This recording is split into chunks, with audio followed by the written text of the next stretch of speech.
Hello दोस्तों, नमस्कार। मैं हूं प्रेम प्रकाश। तो जीएस विद प्रेम की यूट्यूब चैनल में आप सभी का स्वागत है।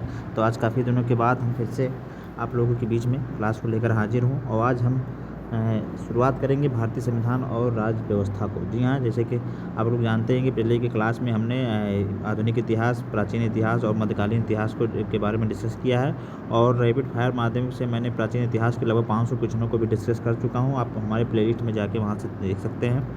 आज से हम शुरुआत करेंगे भारतीय संविधान की राज्य व्यवस्था को। चलिए देर न करते हुए शुरुआत करते हैं आज के क्लास को। तो सबसे पहले हम देखेंगे कि ईस्ट इंडिया कंपनी के शासनाधीन जो है पारित अधिनियम है। जी हाँ, यहाँ से शुरुआत होती है भारतीय संविधान की। तो जैसा कि आप लोग जानते हैं कि रेगुलेटिंग एक्ट जो है ये 1773 में ईस्ट इंडिया कंपनी के शासनाधीन पारित पहला अधिनियम था। जी हाँ, ईस्ट इंडिया कंपनी के शासनाधीन पारित पहला अधिनियम था रेगुलेटिंग एक्ट 1773। इसमें क्या हुआ था कि कलकत्ता में उच्चतम न्यायालय की स्थापना हुई थी। जी हाँ, इसी रेगुलेटिंग एक्ट के तहत कलकत्ता में उच्चतम न्यायालय की स्थापना की गई थी, जिसमें प्रथम मुख्य न्यायाधीश जो है लीजा एमपी को बनाया गया और बंगाल के गवर्नर को बंगाल का गवर्नर जनरल, जी हाँ, पदनाम जो है दिया गया था। जी हाँ, बंगाल के गवर्नर को बंगाल का गवर्नर जनरल कहा जाने लगा था और प्रथम जो गवर्नर जनरल था कौन था? वारेन हेस्टिंग था। तो यहाँ पर बंगाल का अंतिम गवर्नर और बंगाल का प्रथम गवर्नर जनरल जो है वारेन हेस्टिंग बना था। इसे भी आप लोग याद रखेंगे। अगला हम लोग देखेंगे पिट्स इंडिया एक्ट 1784। जी हाँ, यहाँ पर नियंत्रण बोर्ड की स्थापना की गई थी। जी हाँ, यहाँ पर जो है 1784 में आपका नियंत्रण बोर्ड की स्थापना की गई थी। इसे आप लोग याद रखेंगे। अगला हम लोग देखेंगे चार्टर एक्ट की बात करेंगे 1813, जो कि बहुत इंपॉर्टेंट है। कई यहाँ से ये दो जो इसके है मेन, यहाँ कई बार हमारे एग्जाम में पूछे गए हैं। तो चार्टर एक्ट 1813 में शिक्षा पर प्रतिवर्ष 1 लाख रुपए तक का भी उपबंध यहाँ किया गया था और कंपनी का जो व्यापारिक अधिकार जो है यहाँ से समाप्त कर दिया गया था। जी हाँ, कंपनी का व्यापारिक अधिकार समाप्त कर चाय और चीनी को छोड़कर कंपनी का व्यापारिक अधिकार कहाँ समाप्त किया गया था? किस चार्टर एक्ट के द्वारा? 1813 के द्वारा। तो इसे आप लोग याद रखेंगे। शिक्षा पर 1 लाख रुपये प्रतिबंध भी किया गया था और ईसाई मशीनरियों को यहाँ पर भी प्रचार के लिए छूट दी गई थी। यहाँ इसमें जो आप इसे ऐड कर सकते हैं। अगला हम लोग कहेंगे चार्टर एक्ट 1833। जी हाँ, यह इसमें क्या हुआ था कि बंगाल के गवर्नर जनरल को संपूर्ण भारत का गवर्नर जनरल बनाया गया। जी हाँ, 1773 के रेगुलेटिंग एक्ट में आपने देखा कि बंगाल के गवर्नर को बंगाल का गवर्नर जनरल बनाया गया, जिसमें वारेन हेस्टिंग पहले थे। यहाँ पर आप देखेंगे चार्टर एक्ट 1833 में। जी हाँ, इसमें क्या हुआ था कि बंगाल के गवर्नर जनरल को भारत का गवर्नर जनरल बना दिया गया और पहले जो भारत के गवर्नर जनरल कौन बने थे? Lord William Bentinck. जी हाँ, प्रथम जो है भारत के गवर्नर जनरल कौन बने? लॉर्ड विलियम बेंटिक बने थे। कंपनी का व्यापारिक अधिकार पूर्णतः समाप्त कर दिया गया। जी हाँ, कंपनी का व्यापारिक अधिकार एकदम समाप्त कर दिया गया और गवर्नर जनरल की परिषद में चौथे सदस्य के रूप में कानूनी सदस्य को शामिल किया गया। प्रथम जो थे लॉर्ड मैकाले थे। जी हाँ, गवर्नर जनरल की परिषद में चौथे सदस्य के रूप में कानूनी सदस्य को शामिल किया गया। प्रथम जो थे हमारे लॉर्ड मैकाले थे। इसे आप लोग याद रखेंगे। अगला हम देखेंगे चार्टर एक्ट 1853 की बात करेंगे। जी हाँ, तो ये विधि निर्माण हेतु केंद्रीय विधान परिषद की स्थापना की गई थी। जी हाँ, सिविल सेवकों की भर्ती हेतु खुली प्रतियोगिता का शुभारंभ भी चार्टर एक्ट 1853 के तहत की गई थी। तो इसे आप लोग याद रखेंगे। फिर हम देखेंगे भारत का संवैधानिक विकास की बात करेंगे। जी हाँ, भारत का संवैधानिक विकास की बात करेंगे तो ब्रिटिश क्राउन के शासनाधीन पारित अधिनियम। जी हाँ, अभी तक हमने यहाँ पर देखा था कि ईस्ट इंडिया कंपनी के शासनाधीन पारित अधिनियम, तो इसमें रेगुलेटिंग एक्ट हो गया आपका ब्रिटिश इंडिया एक्ट हो गया, चार्टर एक्ट 1813 हो गया, चार्टर एक्ट 1833 हो गया और चार्टर एक्ट आपका 1853 हो गया। तो यहाँ ये जो था हमारी ईस्ट इंडिया कंपनी से शासनाधीन अधिनियम था। अब हम यहाँ देखेंगे ब्रिटिश शासन के अधीन। जी हाँ, ब्रिटिश शासन के अधीन जो पारित अधिनियम है उनके बारे में हम यहाँ देखेंगे। तो ब्रिटिश क्राउन के शासनाधीन पारित अधिनियम थे। तो इसमें सबसे पहले आप देखेंगे कि भारत शासन का अधिनियम 1858 में क्या हुआ था कि ईस्ट इंडिया कंपनी को समाप्त कर ब्रिटिश क्राउन के हाथों में सत्ता सौंप दी गई थी। तो यहाँ पर उसने सबसे पहले भारत शासन अधिनियम 1858 जो अधिनियम लेकर आया। इसके तहत गवर्नर जनरल को भारत का वायसराय पदनाम दिया गया। जी हाँ, गवर्नर जनरल जो है भारत का वायसराय कहा जाने लगा। यहाँ देख सकते हैं कि 1773 में बंगाल के गवर्नर को बंगाल का गवर्नर जनरल वारेन हेस्टिंग का बनाया गया। फिर आप यहाँ देखेंगे कि 1833 में। जी हाँ, 1833 के एक्ट में आप देखेंगे, यहाँ पर आप देख सकते हैं कि 1833 में यहाँ बंगाल के गवर्नर को 1833 में बंगाल के गवर्नर को पूरे भारत का गवर्नर जनरल बनाया गया था। जी हाँ, तो ये विलियम बेंटिक थे यहाँ पर। और आप यहाँ देख सकते हैं कि 1858 के जो भारत शासन का अधिनियम था, यहाँ पर भारत के गवर्नर जनरल को अब भारत का वायसराय कहा जाना लगा। और पहले जो थे पहले इसके वायसराय कौन बने थे? आप इसे बताइए कि पहले वायसराय कौन बने थे? पहले वायसराय जो है लॉर्ड कैनिंग थे। इसे आप लोग याद रखेंगे, लॉर्ड कैनिंग बने थे। तो इसे आप लोग याद रखेंगे। तो भारत के राज सचिव का पद का जो है सृजन किया गया है 1858 के भारत शासन अधिनियम के तहत। और भारत का शासन जो है कंपनी से छीन के सीधे ब्रिटिश शासन के अधीन कर दिया गया, इसे भी आप याद रखेंगे। अगला हम लोग देखेंगे कि भारत परिषद अधिनियम 1861 आया। जी हाँ, वायसराय को अध्यादेश जारी करने की शक्ति यहाँ पे दी गई। जी हाँ, वायसराय को अध्यादेश जारी करने की शक्ति किसके तहत दी गई थी? भारत परिषद अधिनियम 1861 के तहत। अब यहाँ हम देखते हैं विकेंद्रीकरण की शुरुआत हुई। जी हाँ, विकेंद्रीकरण में क्या हुआ? 1892 भारत परिषद अधिनियम 1892 आया। और भारत परिषद अधिनियम 1892 में देखा गया कि केंद्रीय विधान परिषद के केंद्रीय सदस्यों को वार्षिक बजट पर बहस करने तथा प्रश्न पूछने का अधिकार दिया गया। पूरा प्रश्न मतदान का अधिकार नहीं दिया था। जी हाँ, तो यहाँ पर देख सकते हैं कि केंद्रीय विधान परिषद के भारतीय सदस्यों को वार्षिक बजट पर बहस करने तथा प्रश्न पूछने का अधिकार दिया गया, लेकिन पूरक प्रश्न में मतदान का अधिकार नहीं था। ये किसके तहत आया था? भारत परिषद अधिनियम 1892 के तहत। अगला हम देखेंगे कि भारतीय परिषद अधिनियम 1809 आया। जी हाँ, इसमें मार्ले मिंटो सुधार अधिनियम, जो कि एक सांप्रदायिक निर्वाचन पद्धति की शुरुआत थी मुस्लिमों को पृथक मतदान के लिए, पृथक निर्वाचन के लिए मुस्लिमों के लिए एक सांप्रदायिक प्रतिनिधित्व का प्रावधान इसमें किया गया था। तो इसे आप लोग याद रखेंगे 1909 में भारत परिषद अधिनियम। अगला हम देखेंगे कि भारत शासन अधिनियम 1919। जी हाँ, भारत शासन अधिनियम 1919 मॉन्टेग्यू चेम्सफोर्ड सुधार अधिनियम जिसे कहा गया। केंद्र में द्विसदनीय व्यवस्था का शुभारंभ यहाँ से किया गया। प्रांतों में द्वैध शासन की शुरुआत की गई और विषयों को 2 भाग आरक्षित और हस्तांतरित में बांटा गया। तो ये 4 की पॉइंट यहाँ से है। यहाँ से एग्जाम में हमारे कई बार क्वेश्चन बनते हैं कि भारत शासन अधिनियम 1919 से क्या क्या हुआ था। तो ये मॉन्टेग्यू चेम्सफोर्ड सुधार अधिनियम था। केंद्र में द्विसदनीय व्यवस्था का शुभारंभ किया गया था। जी हाँ, केंद्र में 2 सदनीय व्यवस्था का प्रारंभ किया गया था और प्रांतों में द्वैध शासन की शुरुआत की गई थी और विषयों को 2 भागों आरक्षित और हस्तांतरित जो है विभाग में बांटा गया था। अगला हम लोग देखेंगे कि भारत शासन अधिनियम 1935 जो कि सबसे महत्वपूर्ण है और सबसे आखिरी था ये। तो केंद्र में संघात्मक सरकार की स्थापना, प्रांतों में द्वैध शासन की समाप्ति, केंद्र में द्वैध शासन की शुरुआत, केंद्रीय बैंक और संघीय न्यायालय की स्थापना, वर्मा को भारत से अलग किया गया, सिंध और उड़ीसा नामक 2 नए प्रांतों का निर्माण भी इसी के तहत किया गया। तो यहाँ देख सकते हैं कि भारत शासन अधिनियम के तहत केंद्र में संघात्मक सरकार की स्थापना की गई, प्रांतों में द्वैध शासन की समाप्ति हो गई और केंद्र में द्वैध शासन की शुरुआत हुई थी। तो यहाँ प्रांतों में द्वैध शासन की समाप्ति कर दी गई और केंद्र में द्वैध शासन की शुरुआत की भारत शासन अधिनियम 1935 के तहत। केंद्रीय बैंक और संघीय न्यायालय की स्थापना 1935 के तहत, वर्मा को भारत से अलग किया गया 1935 के तहत, सिंध और उड़ीसा नामक नए प्रांतों का निर्माण भी हमारे 1935 के तहत किया गया।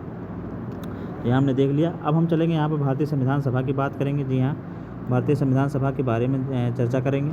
तो सबसे पहले हम देखेंगे कि इसका गठन कैसे कब हुआ था। जी हाँ, भारतीय संविधान सभा का गठन, तो भारतीय संविधान सभा का गठन का जो है कैबिनेट मिशन योजना 1946 के तहत अप्रत्यक्ष निर्वाचन के द्वारा किया गया था। जी हाँ, कैबिनेट मिशन योजना 1946 के तहत अप्रत्यक्ष निर्वाचन के द्वारा किया गया था।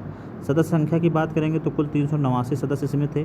ब्रिटिश भारत से 296 थे, देशी रियासतों से 93 थे और महिला सदस्य की बात करें तो 15 सदस्य थी। जी हाँ, भारतीय संविधान में टोटल कितनी महिलाएं थी? 15 महिला थी। देशी रियासतों से जो है 93 लोग थे और ब्रिटिश भारत से 296 लोग थे। इसे आप लोग याद रखेंगे। इसकी जो प्रथम बैठक थी 9 दिसंबर 1946 को हुई थी। जी हाँ, 9 दिसंबर 1946 को संविधान सभा की पहली बैठक हुई थी। पदाधिकारी की बात करेंगे तो अस्थायी अध्यक्ष जो है हमारे सच्चिदानंद सिन्हा बने थे।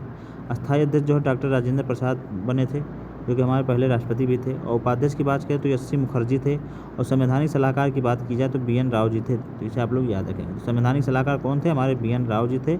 उपाध्यक्ष की बात करेंगे तो एस.सी. मुखर्जी थे और अस्थायी अध्यक्ष की बात करेंगे तो डॉक्टर राजेंद्र प्रसाद थे और अस्थायी अध्यक्ष की बात करेंगे तो सच्चिदानंद सिन्हा जी थे। इसे आप लोग याद रखेंगे। अगला हम लोग देखेंगे उद्देश्य प्रस्ताव की बात करें तो उद्देश्य प्रस्ताव जो है 13 दिसंबर 1946 को पेश किया गया। पेशकर्ता की बात करें तो जवाहरलाल नेहरू ने इसे पेश किया था और यह कब पारित हुआ? तो यह 22 जनवरी 1947 को उद्देश्य प्रस्ताव हमारा पारित हुआ था। संविधान सभा की अंतिम बैठक की बात करें तो 24 जनवरी 1950 को, जी हाँ 24 जनवरी 1950 को संविधान सभा की अंतिम बैठक हुई थी। इसे आप लोग याद रखेंगे। तो यहाँ हमने संविधान सभा के बारे में चर्चा कर लिया। यहाँ पर जो उसके महत्वपूर्ण की पॉइंट है जहाँ से हमारे सवाल एग्जाम में सवाल पूछे जाते हैं उसको मैंने यहाँ पर डिस्कस कर लिया। तो इसे आप लोग याद रखेंगे। अब हम लोग चलते हैं अगले सेगमेंट पे चलेंगे। अगला देखेंगे तो संविधान सभा के प्रमुख समितियां उनके अध्यक्ष के बारे में जानेंगे। जी हाँ, संविधान सभा में हमारी कुछ समितियां थी जिनके कुछ अध्यक्ष भी थे, उनके बारे में देखेंगे। संविधान सभा के प्रमुख समितियां उनके अध्यक्ष के देखेंगे। तो कुछ समितियां थी और कुछ अध्यक्ष थे, कई बार हमारे एग्जाम में पूछ लिया जाता है। तो यहाँ पर संघ शक्ति समिति और संघीय संविधान समिति। जी हाँ, संघीय शक्ति समिति और संघीय संविधान समिति, इसके अध्यक्ष की बात करें तो जवाहरलाल नेहरू जी थे। जी हाँ, यहाँ पर संघ शब्द आया है तो अगर संघ शब्द अगर आपके एग्जाम में आ रहा है तो आप सीधे जवाहरलाल नेहरू आँख मूंद के लगा दीजिएगा। अगला हम देखेंगे नियम समिति, प्रक्रिया समिति, संचालन। तो यहाँ पर नियम, प्रक्रिया, संचालन। जी हाँ, आप देख लेंगे सीक्वेंस में चल रहा है कि किसी भी एक चीज़ के संचालन के लिए प्रक्रिया और नियम अपनाने पड़ते हैं। तो इस तरह आप याद कर सकते हैं कि नियम, प्रक्रिया, संचालन, ये जो है हमारे डॉक्टर राजेंद्र प्रसाद, जो कि बहुत ही सीधे इंसान थे और हमेशा नियमित प्रक्रिया और संचालन करते थे। नियम और प्रक्रिया का संचालन हमारे राजेंद्र प्रसाद जी करते थे। तो इस तरह आप इसे याद कर सकते हैं कि नियम समिति, प्रक्रिया समिति, संचालन समिति जो है इसके अध्यक्ष कौन थे? हमारे डॉक्टर राजेंद्र प्रसाद। अगला हम लोग देखेंगे कि प्रांतीय संविधान समिति, मौलिक अधिकारों और संख्यक संबंधी समिति। जी हाँ, प्रांतीय संविधान समिति, मौलिक अधिकारों और संख्यक संबंधी समिति जो है हमारे सरदार वल्लभ भाई पटेल थे। जी हाँ, प्रांतीय शब्द आया तो आप सीधे सरदार वल्लभ भाई, मौलिक अधिकार से संबंधित आए तो सरदार वल्लभ भाई, और अल्पसंख्यकों की बात आए तो सरदार वल्लभ भाई। तो यहाँ आप देख सकते हैं कि मौलिक अधिकार के लिए उन्होंने जानते हैं कि 1931 में हुआ था। उसके बाद प्रांतीय संविधान समिति की बात किया जाए तो यहाँ पर मौलिक अधिकारों की बात की जाए तो सरदार वल्लभ भाई पटेल का नाम ले सकते हैं। प्रारूप समिति का गठन जो है 29 अगस्त 1947 को 7 सदस्यीय टीम के द्वारा डॉक्टर भीमराव अम्बेडकर जी ने किया था। जी हाँ, प्रारूप समिति का गठन 29 अगस्त जो है 1947 को 7 सदस्यीय दल, जिसमें डॉक्टर भीमराव अम्बेडकर के अध्यक्ष से आप लोग याद रखेंगे। अब हम यहाँ भारतीय संविधान के बारे में देखेंगे तो इसके बारे में कुछ महत्वपूर्ण पॉइंट देखेंगे। तो 26 नवंबर 1949 को संविधान सभा का पारित हुआ। जी हाँ, 26 नवंबर 1949 को संविधान सभा द्वारा पारित किया गया भारतीय संविधान। 26 जनवरी 1950 को लागू हुआ। निर्माण में कुल 2 वर्ष 11 माह 18 दिन का समय लगा। मूल संविधान में 22 भाग, 8 अनुसूचियाँ, 395 अनुच्छेद थे। वर्तमान में गणना की दृष्टि से 25 भाग, 12 अनुसूचियाँ और लगभग 465 अनुच्छेद हैं। तो इसे आप याद कर सकते हैं कि ये वर्तमान में जो है 25 भाग, 12 अनुसूचियाँ, लगभग 465 अनुच्छेद हैं वर्तमान में। ये संविधान के हमारे जो महत्वपूर्ण की पॉइंट थे इसके बारे में हमने जाना। अब हम चलते हैं यहाँ पर देखेंगे संविधान के स्रोत की बात करेंगे कि कौन से संविधान से कौन कौन से स्रोत हमारे संविधान में लिए गया है, इनके बारे में हम यहाँ चर्चा करेंगे। तो यहाँ हम देखते हैं कि सबसे पहले हम बात करेंगे ब्रिटेन से। जी हाँ, यहाँ से हमारे एग्जाम में कई बार सवाल पूछा जाता है। तो यहाँ संविधान की बात करेंगे तो ब्रिटेन से जो हमारी संसदीय शासन प्रणाली ली गई है, एकल नागरिकता ली गई है, विधि का शासन जो है हमारे ब्रिटेन संविधान से लिया गया है। संयुक्त राज्य अमेरिका की बात करेंगे तो मूल अधिकार, न्यायपालिका की स्वतंत्रता, न्यायिक पुनरावलोकन, उच्च एवं उच्चतम न्यायालय न्यायाधीशों को हटाया जाना, राष्ट्रपति पर महाभियोग, उपराष्ट्रपति का पद, विधियों के समान संरक्षण। जी हाँ, विधियों के समान संरक्षण, मूल अधिकार, न्यायपालिका की स्वतंत्रता, न्यायिक पुनरावलोकन, उच्चतम एवं उच्च न्यायालय के न्यायाधीशों को हटाया जाना, राष्ट्रपति पर महाभियोग, उपराष्ट्रपति का पद, विधियों के समान संरक्षण। तो ये सब हमारे कहाँ से लिया गया है? हमारे संयुक्त राज्य अमेरिका से लिया गया। तो हम देख लिया कि ब्रिटेन से संसदीय शासन प्रणाली, एकल नागरिकता, विधि का शासन, ये हमारे ब्रिटेन से, और संयुक्त राज्य अमेरिका से हमारा मूल अधिकार, न्यायपालिका की स्वतंत्रता, न्यायिक पुनरावलोकन, उच्चतम उच्च न्यायालय के न्यायाधीशों को हटाया जाना, राष्ट्रपति पर महाभियोग, उपराष्ट्रपति का पद और विधियों के समान संरक्षण, जो हमारे संयुक्त राज्य अमेरिका से लिया गया है। कनाडा की बात करेंगे तो संघात्मक शासन प्रणाली, केंद्र सरकार द्वारा राज्यपाल की नियुक्ति और शिष्ट शक्तियाँ जो है केंद्र के पास होती हैं, केंद्र के पास। तो ये सब हमारे कनाडा शासन से लिया गया है। जी हाँ, कनाडा देश से संघात्मक शासन प्रणाली, केंद्र द्वारा राज्यपाल की नियुक्ति और शिष्ट शक्तियाँ जो है हमारे कनाडा से लिया गई हैं। आयरलैंड की बात करेंगे तो निदेशक तत्व, राष्ट्रपति की निर्वाचन प्रक्रिया, राष्ट्रपति द्वारा राज्यसभा में मनोनीत सदस्य जो है आयरलैंड से लिया गया है। जर्मनी की बात करेंगे तो आपातकाल का जो संबंध है हमारे जर्मनी से लिया गया है। सोवियत संघ जो है मूल कर्तव्य से लिया गया है।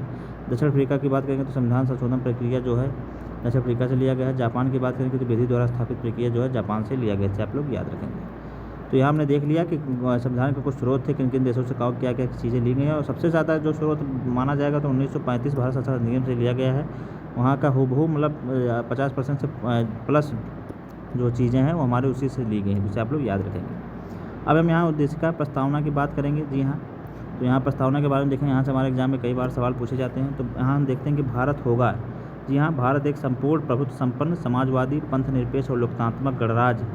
जी हाँ, यहाँ देखते हैं कि भारत जो है एक संपूर्ण प्रभुत्व संपन्न समाजवादी पंथ निरपेक्ष और लोकतांत्रिक गणराज्य। जी हाँ, यहाँ से कभी कभी इसी कोट को लेकर अब हमारे एग्जाम में सवाल पूछ लिया जाता है, सीधे दे दिया जाता है। तो इसे मिलाने के लिए तो यहाँ हम भारत एक संपूर्ण प्रभुत्व संपन्न समाजवादी, जी हाँ, प्रभुत्व संपन्न के बाद समाजवादी, फिर पंथ निरपेक्ष लोकतंत्रात्मक गणराज्य आता है। इस तरह आप इस सीक्वेंस में याद रखते हैं। उसके बाद न्याय की बात करेंगे तो यहाँ सामाजिक, आर्थिक और राजनीतिक 3 प्रकार के न्याय के उल्लेख किया गया है।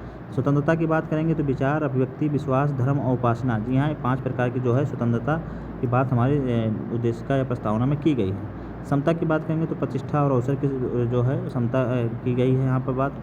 22वें संविधान संशोधन अधिनियम 1976 के द्वारा 3 शब्द जोड़े गए थे, जिसमें समाजवादी, पंथ निरपेक्ष और अखंडता। जी हाँ, ये 3 शब्द जो है हमारे 22वें संविधान संशोधन अधिनियम 1976 के द्वारा जोड़े गए, जिसमें समाजवादी, पंथ निरपेक्ष और अखंडता शब्द को जोड़ा गया था। केशवानंद भारतीवाद 1973 में उच्चतम न्यायालय ने उद्देशिका को संविधान का भाग माना था पंडित जवाहरलाल नेहरू ने उद्देशिका को संविधान की आत्मा कहा है। जी हाँ, पंडित जवाहरलाल नेहरू ने संविधान को उद्देशिका को संविधान की आत्मा कहा है। और पीएम मुंशी ने उद्देशिका को राजनीतिक जन्मपत्री कहा है। जी हाँ, जो है और परिचय पत्र की जो बात करेंगे तो यानी कि पालकीवाला ने उद्देश्य इस प्रस्तावना को संविधान की जो है परिचय पत्र किसने कहा था, यानी कि पालकीवाला ने। पीएम मुंशी ने इसे राजनीतिक जन्मपत्री कहा है।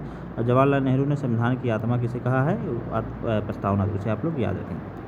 अब हम चलेंगे, देखेंगे यहाँ राष्ट्रीय प्रतीक की बात करेंगे। जी हाँ, कुछ राष्ट्रीय प्रतीक हैं जो हमारे संविधान से संबंधित हैं, हमारे देश से, तो इनके बारे में देखेंगे। तो यहाँ सबसे पहले हम देखेंगे राष्ट्रगान जो है हमारा जनगण मन अधिनायक है। राष्ट्रगीत की बात करें तो वंदे मातरम है। इसे 52 सेकंड में गाया जाता है, इसे 65 सेकंड में गाया जाता है। और अभी हाल ही में यहाँ पर जो है राष्ट्रगीत को जो गाने की जो है अनिवार्य किया गया, अभी कुछ दिन पहले करंट में था।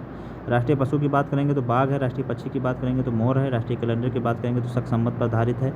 राष्ट्रीय पुष्प की बात करेंगे तो कमल है। राष्ट्रीय फल जो है आम है। राष्ट्रीय वृक्ष है जो बरगद है। राष्ट्रीय जलीय जीव की बात करेंगे तो डॉल्फिन है। राष्ट्रीय विरासत पशु की बात करेंगे हाथी है। राष्ट्रीय ध्वज की बात करेंगे तो तिरंगा है। राष्ट्रीय चिन्ह की बात किया जाए तो सारनाथ स्थित अशोक के सिंह की अनुकृति। जी हाँ, अशोक के सिंह की अनुकृति है, तो इसे भी आप लोग याद रखेंगे। तो यहाँ हम राष्ट्रीय प्रतीक के बारे में देख लिया। तो अब हम यहाँ पर देखेंगे नए राज्य के गठन के बारे में थोड़ा देख लेंगे। उसके बाद आज की क्लास को हम ख़त्म करेंगे, फिर अगले क्लास में बाकी चीज़ को हम डिस्कस करेंगे। तो हम जल्दी फटाफट देख लेते हैं। नए राज्यों के गठन की बात करेंगे तो आंध्र प्रदेश जो है सबसे पहले भाषा के आधार पर गठन होने वाला पहला राज्य जो है फजल अली समिति की सिफारिश पर जो है 1953 में। तो यहाँ पर फजल अली समिति की सिफारिश पर पहली बार भाषाई आधार पर गठित होने वाला पहला राज्य आंध्र प्रदेश था। जी हाँ, इसका गठन जो है 1 अक्टूबर 1953 को हुआ था। जी हाँ, इसे आप लोग याद रखेंगे, 1 अक्टूबर 1953 को। दूसरा जो है गुजरात हमारा 1 मई 1960 को हुआ। नागालैंड जो है 1 दिसंबर 1963 को हुआ। हरियाणा की बात करेंगे तो 1 नवंबर 1966 को हुआ। हिमाचल प्रदेश की बात करेंगे तो 25 जनवरी 1971 को हुआ। मणिपुर की बात की जाए तो 21 जनवरी 1972 को हुआ। मेघालय की बात की जाए तो 21 जनवरी 1972 को हुआ। त्रिपुरा की बात करेंगे तो 21 जनवरी 1972 को होता है। हम मणि, मेघा और त्रिपुरा ये तीनों हमारी जो है 21 जनवरी 1972 को हुआ। सिक्किम की बात करेंगे तो 16 मई 1975 हुआ। मिजोरम की बात करेंगे तो 20 फरवरी 1987। अरुणाचल प्रदेश जो है 20 फरवरी 1987। गोवा की बात किया जाए तो 30 मई 1987। छत्तीसगढ़ की बात करेंगे तो 1 नवंबर 2000 में। उत्तराखंड जो है 9 नवंबर 2000 में। झारखंड की बात करेंगे तो 15 नवंबर 2000 में। वही तेलंगाना की बात करेंगे तो 2 जून 2014 में। तो इस तरह हमारे जो प्रमुख नए राज्य का गठन जो कि किस किस डेट में हुआ, कई बार हमारे एग्जाम में सीधे ये डेट पूछ ली जाती है, तो इसे आप लोग याद कर लेंगे। यहाँ से आपके एग्जाम में अगर पूछा जाएगा तो आप इसे याद कर लेंगे तो आपको कोई दिक्कत नहीं होगी। अगला हम लोग देखेंगे, यहाँ पर थोड़ा देखेंगे कि राज्यों का गठन पर महत्वपूर्ण तथ्य देखेंगे। तो भाषा के आधार पर गठित आंध्र प्रदेश जो है 1953 में राज्य पुनर्गठन आयोग का गठन 1953 में हुआ। इसके अध्यक्ष की बात करेंगे तो फजल अली थी और 2 अन्य सदस्य थे, KM पडिक्कर और हृदयनाथ कुंजरू। जी हाँ, राज्य पुनर्गठन आयोग जो है इसका गठन किया गया था। तो इसमें 1953 में इसके 3 अध्यक्ष थे। इसके 3 सदस्य थे, जिसमें अध्यक्ष जो फजल अली थे और 2 अन्य सदस्यों की बात करें तो KM पडिक्कर और हृदयनाथ कुंजरू थे। उत्तर प्रदेश का गठन जो है 24 जनवरी 1950 को हुआ था, जिसमें कर्नाटक, केरल, मध्य प्रदेश और राजस्थान की स्थापना जो है 1 नवंबर 1956 को की गई थी। तो यहाँ पर हम देख सकते हैं कि ये इन 4 राज्यों की जो स्थापना केरल, कर्नाटक, मध्य प्रदेश और राजस्थान की स्थापना 1 नवंबर 1956 को की गई थी। इसे भी आप लोग याद रखेंगे। तो इस तरह आज की क्लास को हम लोग यहीं तक ख़त्म करेंगे और कल से हम मूल अधिकार को पढ़ना शुरू करेंगे। तो आपको क्लास कैसी लग रही है आप लोग हमारे कमेंट बॉक्स में ज़रूर बताएं। हमारी इस क्लास से जुड़ें, ज़्यादा से ज़्यादा लोगों को शेयर करें ताकि हम लोग आप लोग और अच्छे कंटेंट लेकर आप लोगों के बीच में उपलब्ध कराएं। क्लास अच्छी लग रही है तो ज़्यादा से ज़्यादा लोगों को शेयर करें। यह जो है क्लास आपको UPPCS, UP SSSC की किसी भी एग्ज़ाम के लिए, चाहे लेखपाल का हो, चाहे UP पुलिस का हो, चाहे होमगार्ड का हो, चाहे जूनियर असिस्टेंट का हो, किसी भी एग्ज़ाम के लिए आप इसे ले सकते हैं। बाकी SSC का एग्ज़ाम हो तो उसके लिए, रेलवे का हो तो उसके लिए भी ये क्लास आप देख सकते हैं। तो यह क्लास अगर आपको अच्छी लग रही है तो लोगों को शेयर करें, हमारे चैनल को सब्सक्राइब करें। फिर मिलेंगे एक नई वीडियो में, तब तक पढ़ते रहिए आप लोग, स्वस्थ रहिए। नमस्कार, जय हिंद।